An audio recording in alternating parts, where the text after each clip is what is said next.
This is a production of Cornell University. All right, and with that, what I'm actually going to be talking to you about today is about the post-harvest apple microbiome, and summarizing the work I've been doing for the last 5 years at Cornell.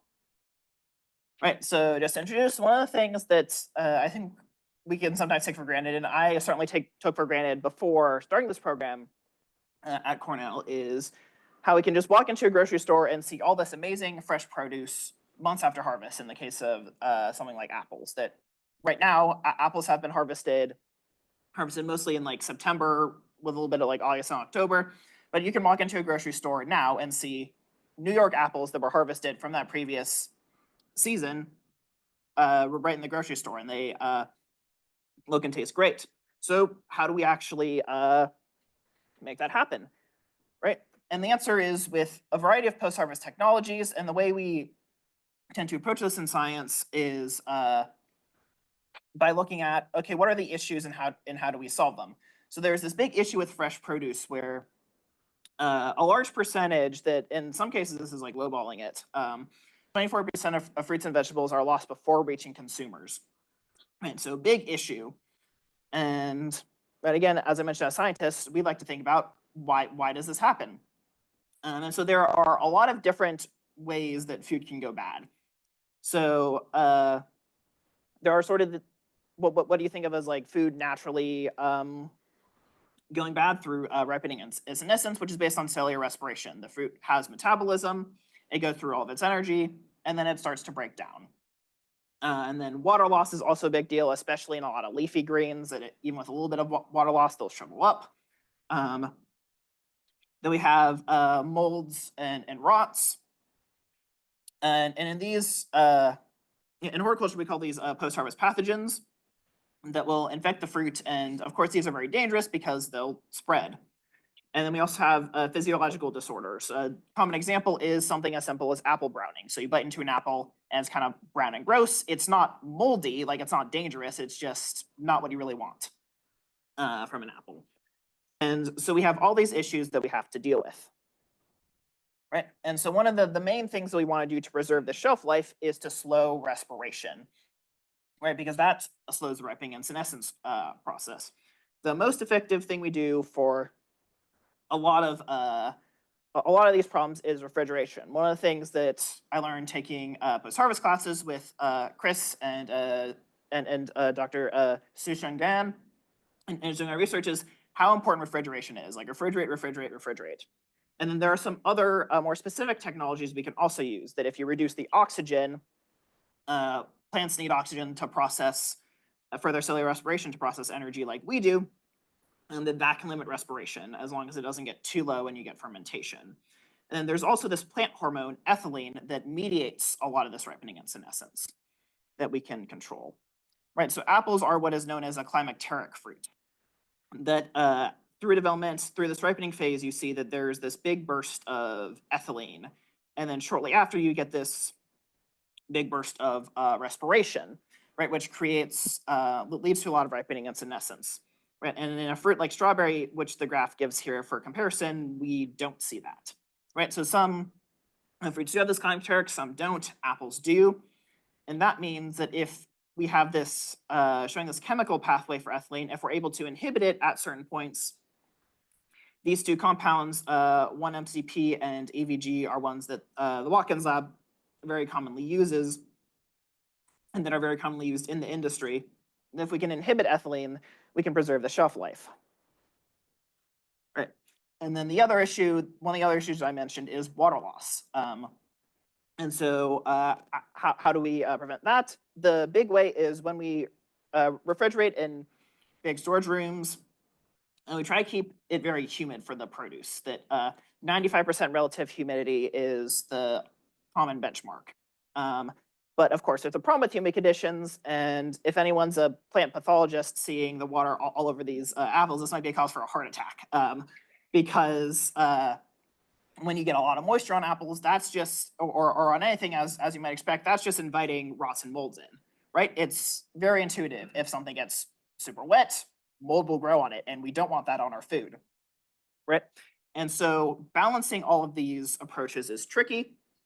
And we can control most of these post-harvest pathogens with fungicides, which have some regulatory concerns. And even if you don't care about that, the one thing that really struck me is that it's becoming more and more difficult to develop new fungicides. We've already found all the easy modes of action. We're really struggling to find new ones. We need new approaches in addition to the fungicides we already use.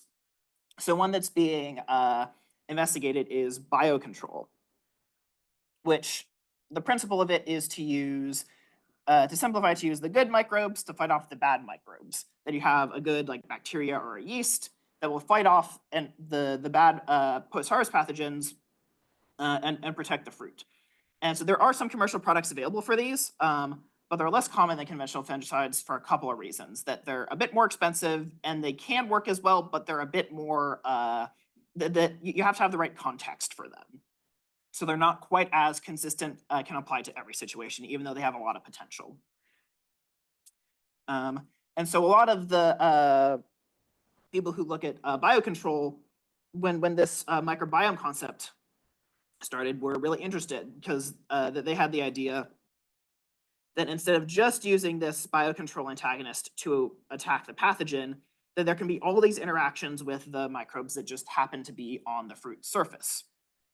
Right, and so that leads to developing theories of how can we actually use the microbiome for biocontrol.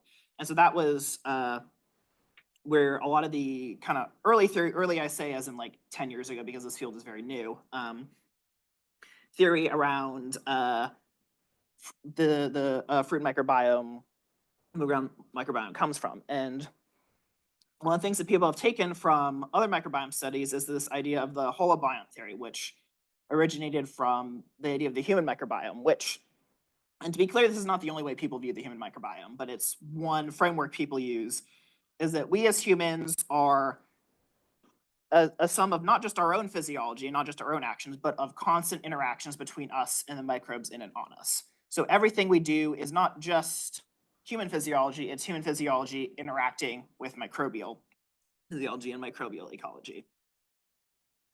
And so people have said, why don't we apply that to fruits as well? That there are all these microbes living in and on fruits.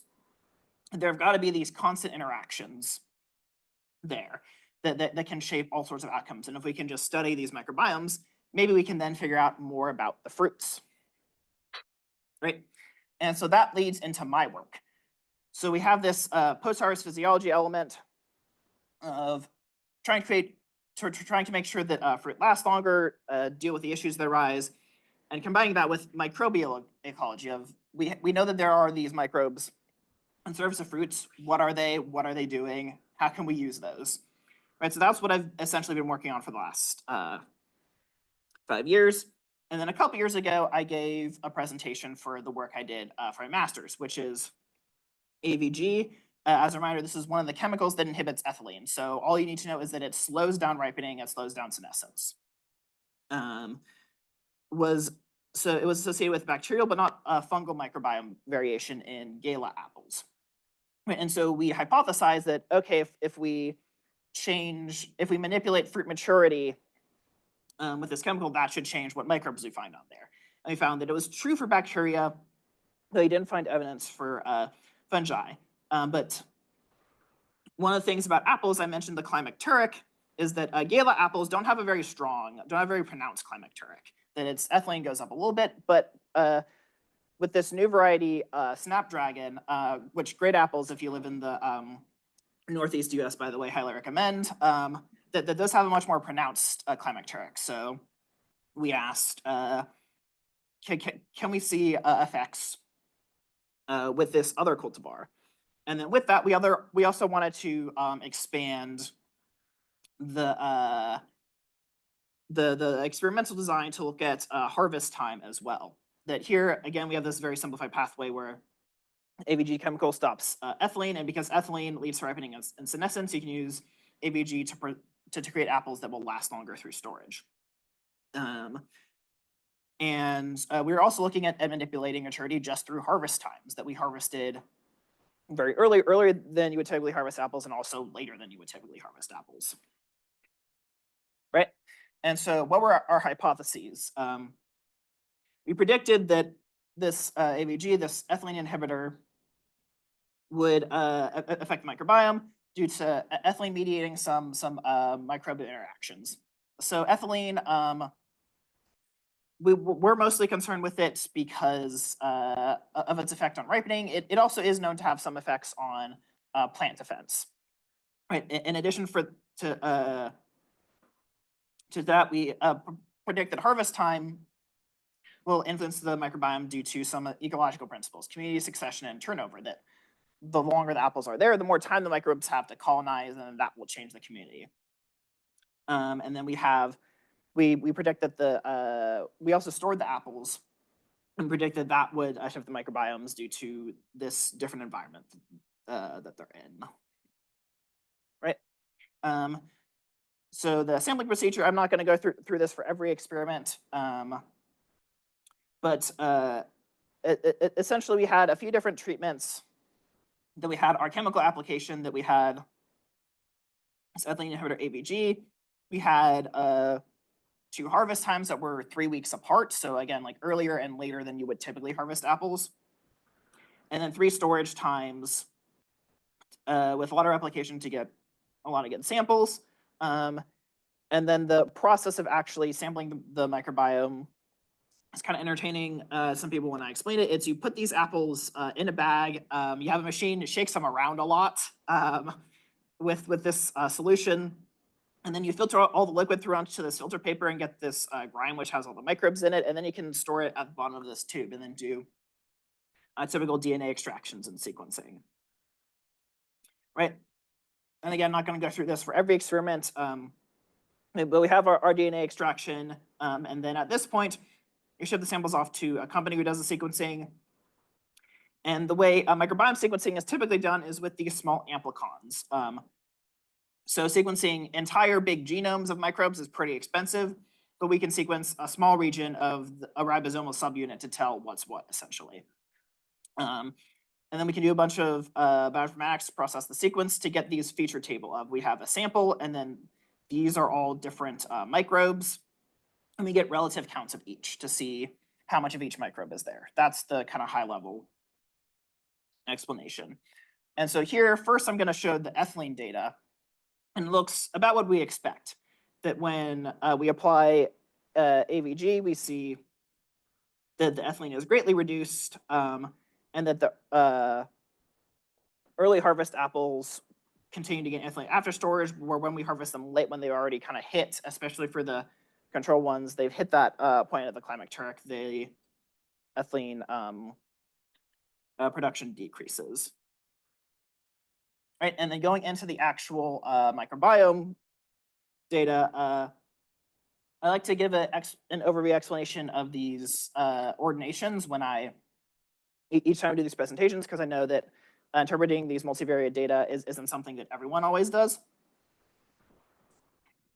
their job. So essentially, for these, each point is a microbiome, which for these, the sample is 4 apples.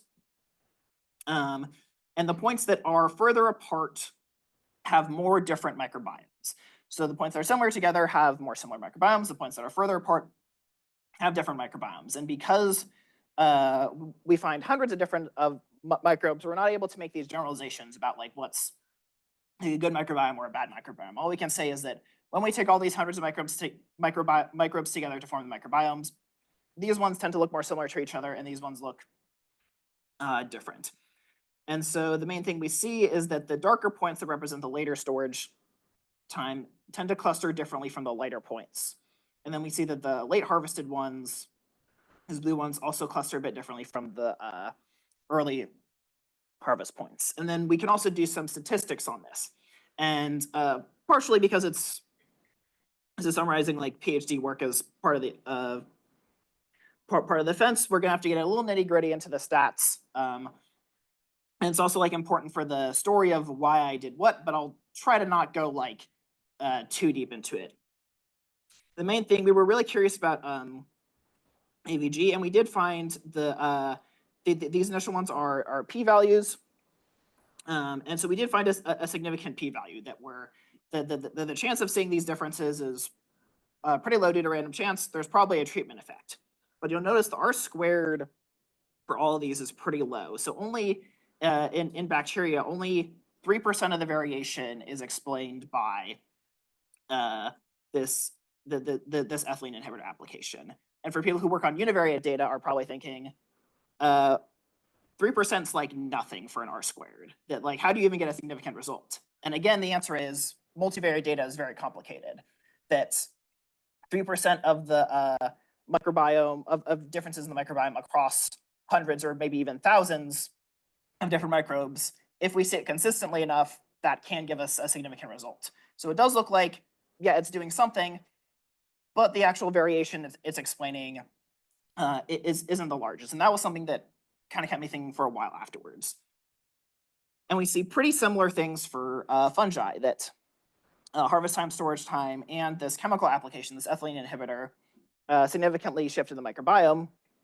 Here the R squared is 0.04. It's explaining 4% of the variation. And we were able to find some cool results with this. My favorite one was doing this stats analysis to look at the direction of the shifts. And we see that all the red ones are factors that significantly predict microbiome variation. And so what we see is when we apply AVG, the microbiome shifts the opposite direction as late harvest, so the same direction as we would expect from early harvest, right? And so it's a little complicated to work my head through. Like, it took me a while to think about this, but what that essentially means is that when the fruit is less mature, either due to having AVG application or due to being early harvested and going in this direction, that shifts the microbiome in a similar direction. So the microbiome is really tied to this physiology, that if you're able to manipulate the maturity by either harvesting early or by using a chemical to reduce ethylene production, that shifts the microbiome in the same way. So that was a cool result. And we got a good paper out of it, with the last thing we did with this study being looking at shotgun metagenomics. So I mentioned that when we look at when we do sequencing for microbiomes, we tend to just look at a small region of the genome to tell what's what. But that doesn't actually tell us what the genes are that these microbiomes have. And so what we did was this shotgun metagenomic sequencing, which does sequence at random the entire microbiome, which we can use to predict what genes are there and see what these microbes are actually doing. And we did find some interesting results that I wish I had time to dig into, but there's already a lot of there are already a lot of data here. But the main thing is, in large part due to the fact that we weren't able to sequence as many samples, because the sequencing is much more expensive. When we look at the overall functional differences from the predicted genes, most of these are bacterial. That we see some differences due to storage time, looking from at harvest to 6 months, combining some other data sets that I also don't have time to talk about. But harvest time and AVG application don't result in significant differences, right? So in summary, we found that according to our hypothesis, this AVG chemical that does have an effect on the microbiome, and it's similar to harvesting early because both could create less mature apples. But the actual like R squared value, the amount of variation explained by this AVG, is not super high, right? And we see that storage time is really the important factor of bacterial composition and function, which is something we know from the literature. A lot of studies have looked at this, and a lot of studies have found the same thing, that storage time is very important. So that got me thinking of, like, we got a great paper out of this, and then my advisor Chris asked a very good question and talked to me about this, saying that for a PhD, you don't want to just think about doing these separate studies. You want to think about, well, how do I build off of these previous results? When I looked at this of what we were doing with maturity, and it's a very cool finding that we're able to manipulate maturity and shift the microbiome. But I was looking at the R squared values, the effect values, and I'm like, I think we just got to try something different to see if we can find a bigger effect. That was my conclusion. And so the next thing I looked at were fungicides. Like, surely the things that target the actual fungi, maybe we'll see really big effects with those. So in this case, we're looking at fungicides and this scald inhibitor, this different chemical that I'll be talking about as well.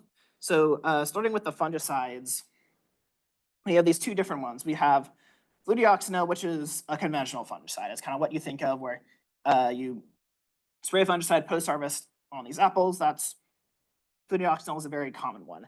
Natamycin is a natural product compound, so it's less commercially used, but it's available for organics.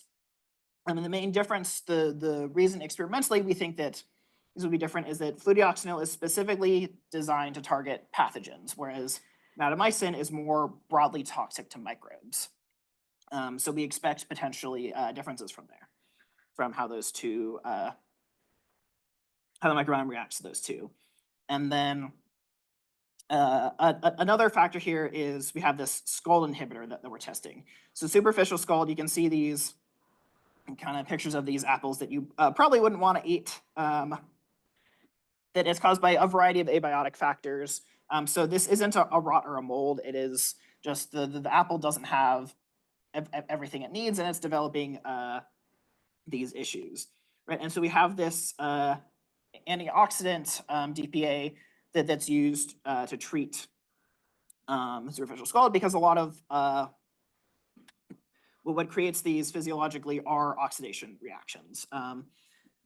There are some regulatory concerns around DPA where it's banned in Europe because its like effect is very powerful as an antioxidant. So we're thinking, okay, like does that shift the microbiome if we really change the surface environment with this antioxidant? Right, and as previously we wanted a post-harvest component, this time we decided to look more at short-term because we looked at long-term previously. So like just 28 days, and then room temperature shelf life afterwards to address if the fungicides really hit the microbiome, does it recover quickly? Right? And so we hypothesized that when we target pathogens with these fungicides, that it will kind of disrupt the entire community. And then similar methods, I'm not going to go over everything before of the sequencing we used. Yeah. And so when we looked at the fungal data, we find that the main factor that shapes fungal communities is the DPA, the scald inhibitor. You can see these 95% confidence ellipses that are overlapping, but they're clearly not identical. They're not in the exact same place.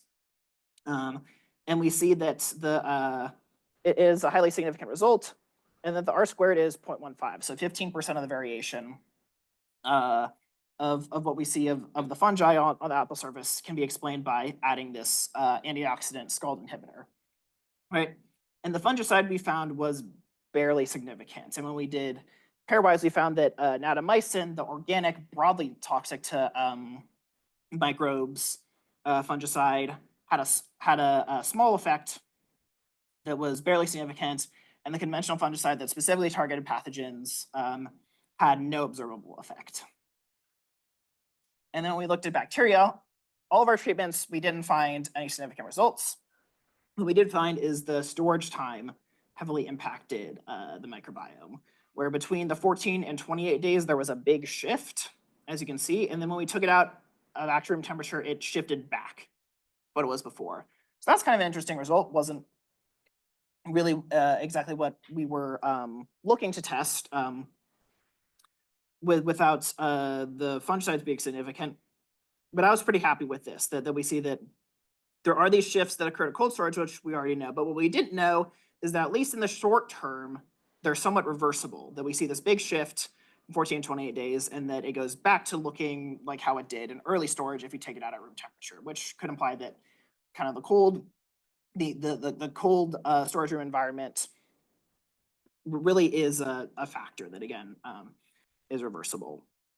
Right, and so then I decided to dig into, we found that the DPA, like the applications of the antioxidant scald inhibitor had a big effect on the fungi. So what fungi is this actually affecting, right? And so we found a few different ones that were significantly affected. It's possible that it's affecting more, but when you test hundreds of fungi, you have to do pretty strict multiple testing correction. So we're only seeing the ones that are very significant, because if you test hundreds of things with just a P the 0.05 cutoff, you're going to get a lot that happen to come across as significant, even if they're not, just due to random chance. So we're using a lot more stringent cutoff here. And the main thing is that this Arabicidium genus is very common on the surface of apples. It's a yeast that's known to have certain biocontrol properties. And the one thing that I was able to find in the literature, which kind of tied this together, is that part of its biocontrol action is through exerting oxidative stress on pathogens. So by spraying the antioxidant, it's not able to do that. Maybe that explains why it's a lower abundance when you add the DP. It's not able to actually enact that biocontrol as much. So in conclusion, let's see, I'm still doing okay on time. That we have fungal composition, as I mentioned, was associated with this scald inhibitor, antioxidant DPA, and then bacterial composition was associated with storage time. And then the scald inhibitor, the main important genus effect we found was on Arabicidium. And then actually going back a bit, this Cladosporium, people might also know that see that it increases in abundance when you add DPA. It's known to be a mold. Most of the post-harvest study on it is that it causes rotten grapes. I wasn't able to find a lot of it in apples, but that's another thing to consider. A table grape specifically, there's been some work where it's been found as a rot. And then one of the things that surprised me when I looked through is not exactly what I found, but what I didn't find was that when we looked at the abundance of pathogens, we saw that the fungicides didn't shift the abundance at all. Even if we didn't do the big multiple testing correction I talked about and just looked at what do these have, like what are the raw p-values, none of them were close to being significant when we applied the fungicides designed to control them. So after this, I did some more thinking about, okay, what do I want my next step to be? Thinking about a few things that we found. DPA, this antioxidant, has a strong effect on fungi, but we didn't observe any effect on bacteria. And the fungicides didn't seem to have a big effect on the microbiome, and also didn't seem to substantially reduce the abundance of post-harvest pathogens we're looking at, which were both consistent with the literature, because I was surprised by this, so I went to see have other people found the same thing. And other people have, and no one really has an explanation for it, is what I've seen. So I was thinking about, again, going back that all these things we apply to try and manipulate the microbiomes, we can find consistent results, and we also got a very good paper out of this. But for my next project, I was thinking about the biggest results we found were due to things like changing a big harvest time or leaving it in storage for a long time. These factors through time, looking at the kind of large-scale ecology, and then again thinking about, well, we don't see these big effects of fungicides on the things we know they control, of that these kind of this large-scale community ecology approach of looking down and looking at all these microbes doesn't always let us pick out very specific interactions on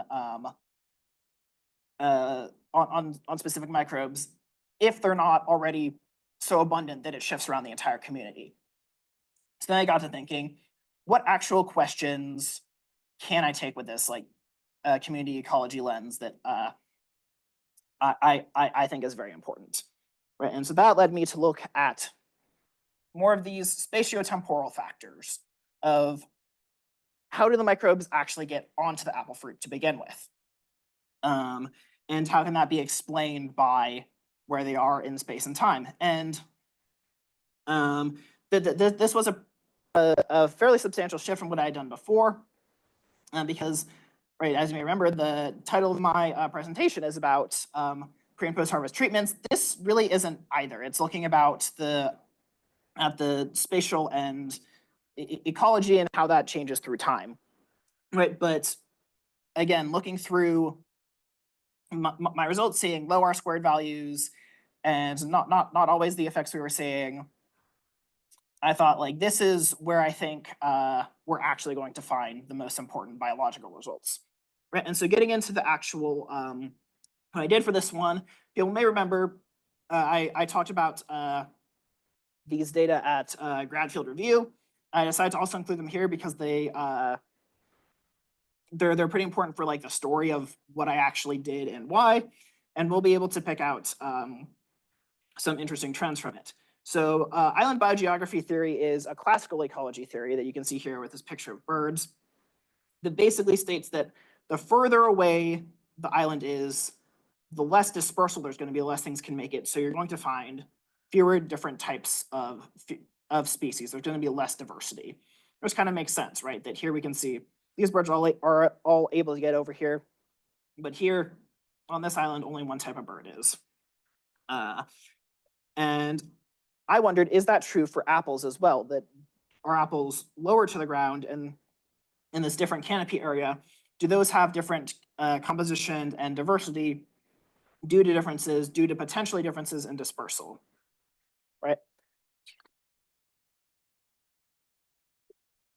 And so our research questions here were looking at these different canopy areas, and the lower canopy, the inner canopy, and the outer canopy, and we're looking at, do these have different microbiomes? And we looked at a couple of harvest times to make sure it was consistent, only 1 week apart this time, and tracking changes through storage. And because we're interested in looking at temporal effects as well, we wanted to look at to do a multi-year study this time. So this was a pretty big undertaking. And again, a little risky in the sense that like it's not using the bread and butter like post-harvest technologies that I was using earlier on in PhD. And so our hypothesis this time is that in accordance with this island biogeography theory, that each of these zones should have a different microbiome because different microbes can colonize at different rates and potentially even just due to random chance that of what makes it there, they should be different, and that we think that the lower canopy should have the highest diversity because more microbes should be able to get to here from the soil, right? So this hypothesis really implicates the soil as being important, right? And so the main thing we found is that between the years, there's a lot of variation explained. That for fungi, you can see that these cluster very separately from fungi and bacteria. Highly significant.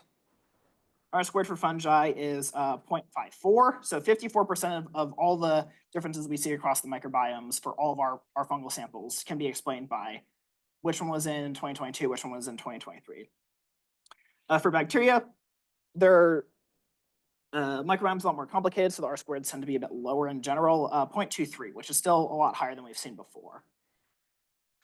And then when we look at the canopy area, we found that previously when we had done experiments, it was things like storage time that had the biggest impact. But in this study, it was actually canopy area that had the biggest effect on the microbiome composition. And we see that for our 2 years for fungi, we see these, again, these wouldn't be high R squares by univariate measures with like one treatment and one response, but for hundreds of different microbes, explaining 20% of the variation, that's quite substantial. And then for bacteria, we see the same, where we see a good deal of separation with highly significant results and higher R squared values.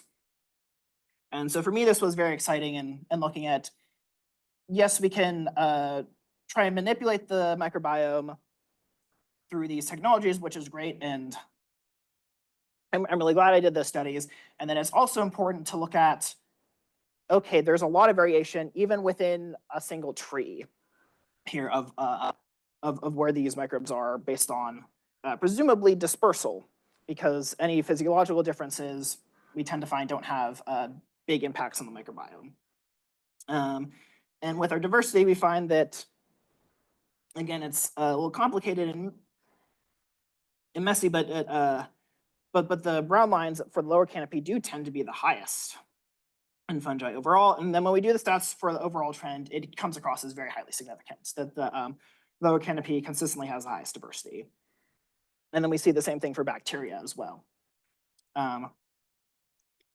So this I'll I'll make another note on this, that this confirms our hypothesis about the island biogeography theory, that and at least acts in the way that we would expect if soil is the main source of microbes and they are being dispersed from the soil to the above ground apples, as if in the same way that like birds fly from the mainland to islands. And then we did uncover some potential compositional differences as well. Previously, I mentioned for one of my other studies, we did kind of this whole big metagenome sequencing with shotgun metagenomics. What we did here is a little different because we didn't have the money to do full shotgun metagenomic sequencing. So we used a tool that predicts the metagenomes based on what bacteria there are called pie crust. And the main result I got from this, that while you have to be a bit more careful with pie crust data because you're not working with the actual metagenome, you're just working with what you think the metagenome should be based on what bacteria there are, that we see that over half of the the genes or KOs, these like small genetic elements that we're not technically sure if they're genes, involved in secondary metabolite biosynthesis. So all of these extra compounds that could potentially be toxic to other microbes, but can serve a variety of purposes, that over half of them are increased in abundance in the lower canopy. And to me, my interpretation of this was not necessarily that all these microbes are producing a ton of secondary metabolites, but just that there's a greater diversity of microbes, a greater diversity of metabolism, that you see that this is a more complicated community that ends up producing more compounds because of that. All right, so when we zoom out a bit and look at the broader implications here, so we think that most likely this comes from dispersal from soil because of the diversity patterns we see in the big compositional differences, that is most likely due to some sort of dispersal, and it matches what we would expect from the island biogeography theory if the source is the soil and microbes are being dispersed to above ground apples. And we also know that in controlled environment experiments with Arabidopsis, this has been done, and it's been shown that yes, like most microbes from the soil can colonize the above ground phylosphere, and when you do that, the above ground phylosphere looks pretty similar to what it would be outside of a controlled environment. So it really does look like when you're looking at these above ground microbiomes, dispersal from soil, that is my belief anyway, is this important factor. And having more dispersal from soil in the lower canopy, it's a bit of a mixed bag. That the microbiome, people study microbiomes, people like to take the sort of positive look at it of like, yeah, the microbes are here, like protecting the apples, protecting the fruit, but these microbes could also have a greater risk for post-harvest pathogens colonizing because of that greater dispersal. And again, my main takeaway is that when we look at, which I guess we'll see in these conclusions, that these spatial temporal factors and this kind of fundamental classical ecology concepts are very important for studying these microbiomes, that we can manipulate with our technologies and get some differences, but what really shapes the microbiome, what's there, and what we can work with are these fundamental spatiotemporal factors. Right, so overall, yeah, our different canopy areas have distinct microbiomes. The lower canopy has the highest diversity, which we are suspecting is due to this increased dispersal in accordance with island biogeography theory. And we find some functional differences. And then a part that I think is important too is that, like I said, we see huge differences in the communities between years, but the patterns, the fact that we see differences between these canopy areas are the same.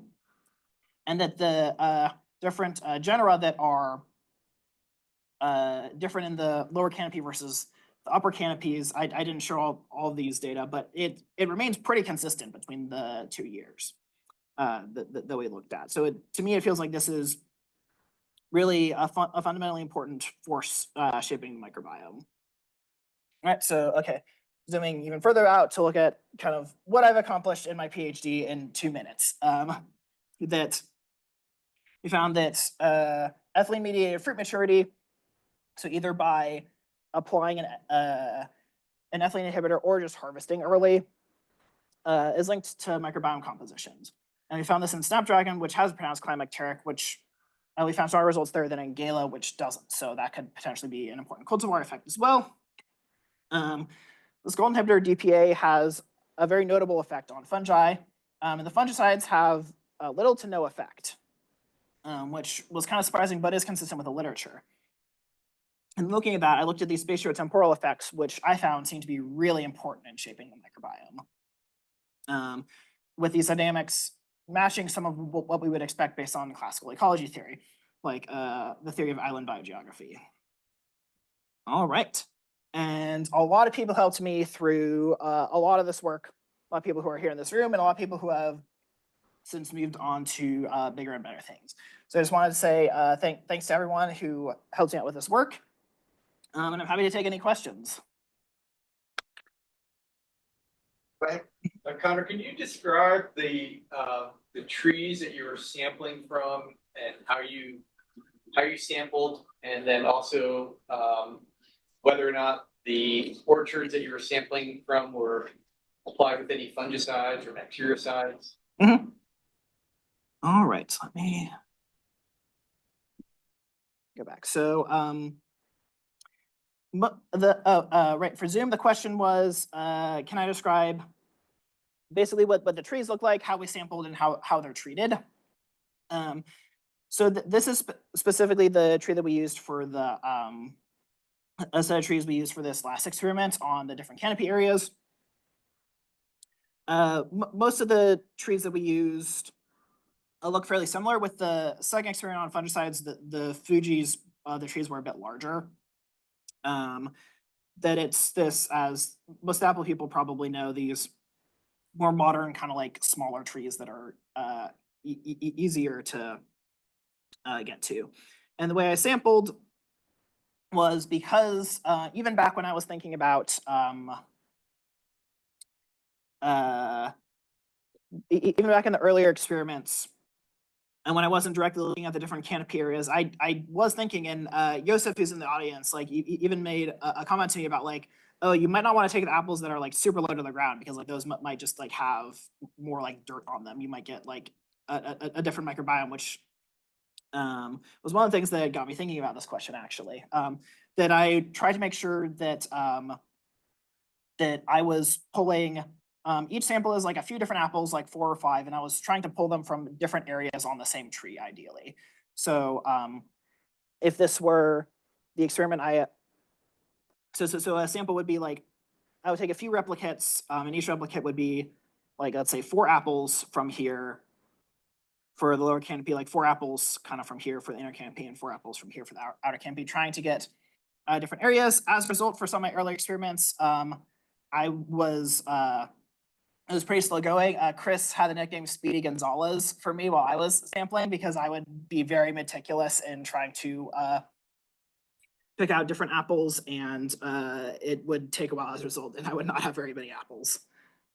Did that fully answer your question? How tall is that tree, and like what's the canopy width? I'm just trying to get a sense of like what the outer versus inner canopy is for you. Yeah. So the tree is trying to about 10 feet tall. Yeah, 10 feet tall. I was trying to convert it into meters, and I was like, I probably don't need to do that. Yeah, so we had certain like guidelines for like what constituted like lower, outer, and inner canopy based on kind of rough distances. The lower canopy was about everything below kind of like waist height. Upper canopy was like everything above chest height, and then outer and inner canopy, we were able to tell just by trying to pick the ones like really close and really far away from the center of the tree. And then I'm also remembering the other part of the question you asked was about how they were treated. Pretty much all these trees were treated with fungicides throughout the growing season, so that was like a common factor. What about, Yeah. have you thought about reflective fabric? And like Right. how that could, right, Mhm. your harvest, maybe there'll be less soil spray or something. Yep, that is a great question. So the question was, what about reflective fabric? So in case people don't know, there will be like reflective, like, I don't know what's made of, is it like aluminum? There'll be this like fabric put down with the idea that if the sunlight hits rays on the ground, they'll bounce back up and hit the apples. So because light is important for developing the color of the fruit, that's why growers will put down this reflective, like shiny fabric thing to get more red looking apples generally. And the question was, do we think that that would affect the microbiome by potentially reducing the dispersal? I think absolutely would be my guess. That would definitely be something I'd be interested in looking into as a follow-up from this. Going into a bit more depth of dispersal, there are a couple ways that people have shown that dispersal from soil to the above ground can happen. One is through the air. There are some classical microbiological studies on it. Interestingly, there was one that found that it like mostly only occurred on like sunny days during the daytime was when this happened. I don't exactly know why, but that was what they found. And that I think that's a lot of what we're getting because we're looking at the outside of the fruit. That the other way microbes can get into the apple is through the root system, through the xylem. That microbes, I didn't notice until I started looking into it actually, but that a lot of microbes do go through the plant xylem into the above ground as well. So that would probably not be affected by the reflective fabric as much, but the aerial dispersal we get, I'm seeing a lot of when I do the apple wash, probably would be affected, would be my guess. So out of time, we'll take one question of those one. Yes, That was a great talk. Thank you. My question is, maybe this was kind of alluded to with the light question too. So when we consider, and I'm not sure if you've looked into this, but consider like the spatial element of the apple, right? So just looking at the single fruit, and given off of what you were saying, based off of like the microbes being transferred to the apple through the xylem, are there differences between the calyx end and the other side of the fruit in terms of microbial diversity at all, or like just between the sun and shaded side or something like that? Yep. Well, So the question was, what about differences, like biogeographical differences, like within the apple itself, like calyx end, so the bottom, and then the stem end, the top, or sun and shaded side? And so the answer is for calyx and stem end, absolutely. There's a research group that's done a lot of work on different experiments, and they find consistent differences between stem and calyx end. And they find that the middle, like the peel middle, tends to have the lowest diversity and the lowest microbial count because it's, you might imagine it's like harder for a microbe to survive there. But in the calyx end and in the stem end, where there are those kind of grooves for the microbes to sit in, they tend to find higher diversity and higher microbial counts.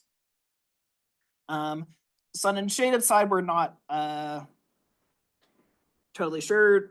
Funny story about that though, there was actually like a little miscommunication in this project where that was what Chris originally wanted me to test with this study.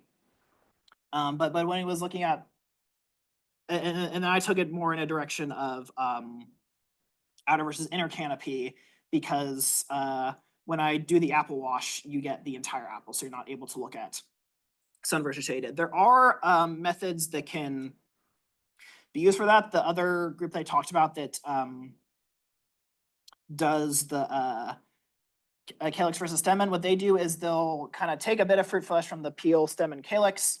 They'll grind it up in liquid nitrogen and just do the DNA extraction from there. So it's like, it's mostly apple DNA, but they get enough microbes, and then when they amplify the small region of bacterial or fungal DNA, they get enough bacterial or fungal DNA to get some microbiome sequencing. And I did actually try those methods very early on in my PhD. And part of the, and it didn't end up working for a few reasons. Part of that being that like it requires a lot more samples and a lot more sequencing money, and part of it being the sequencing just didn't work as well. And I asked them about it over email, and they're like, "Oh yeah, like we have this like fancy $20,000 like homogenizer equipment thing. I forget exactly what it was." And I'm like, "Well, I don't think I can get that, so I'm going to find a different way." And that was part of the impetus for why I developed the Apple Wash solution. But it also gives higher quality DNA just in general. So I didn't just do it because it was easier and I didn't have the money. There were scientific reasons, but. all right. Mhm. A sort of positive note to finish off on. Thank you very much, Colin.